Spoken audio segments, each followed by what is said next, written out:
నుంచి రైతు భరోసా మిగిలిన 39 లక్షల ఎకరాలకు 2000 కోట్ల చెల్లింపు 3 రోజుల్లో పంపిణీ పూర్తి చేసేలా ఏర్పాట్లు ఏ పరిమితులు లేకుండా అందరికి పెట్టుబడి సాయం రైతు బంధు పైసలు అది రైతు భరోసా పైసలు ఇవాల్టి నుంచి పడబోతా ఉన్నాయట ఎల్లుండి వరకలా కంప్లీట్ చేస్తా లేకపోతే ముక్కునారకు రాస్తా అని ముఖ్యమంత్రి రేవంత్ రెడ్డి చెప్పిండు మరి నేను చేస్తా మీరు ముక్కునారకు రాస్తారని కేసీఆర్ సవాల్ ఇచ్చిండు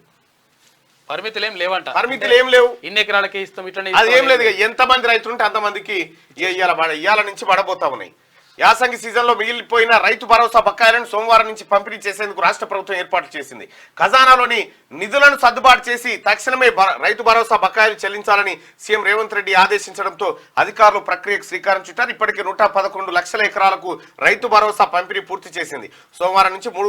మూడు రోజుల పాటు మిగిలిన 39 లక్షల ఎకరాలకు రైతు భరోసా పంపిణీ చేయాలని ప్రభుత్వం నుంచి ఆదేశాలు వచ్చాయి ఇందుకు 2000 కోట్లు సర్దుబాటు చేయాల్సి ఉంటుంది రాష్ట్ర ఖజానాలో అందుబాటులో ఉన్న నిధులతో నగదు బదిలీ ప్రారంభించాలని నిర్ణయించారు ఆర్బీఐ నుంచి అప్పు తీసుకుంటుండగా అవి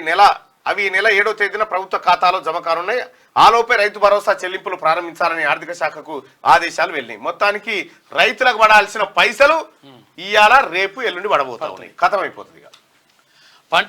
పంట నష్టపరిహారం పంపిణీ ఇవాటి నుంచి ఇటీవల వడగండ్ల వానకు 15,814 ఎకరాల్లో నష్టం ఎకరాకు 10,000 చొప్పున 15.81 కోట్ల పరిహారం రైతులకు ఇచ్చిన మాట నిలబెట్టుకున్నామని చెప్పి తుమ్మల పంట నష్టం జరిగింది ఎవరిదైతే 15,814 ఎకరాల రైతులు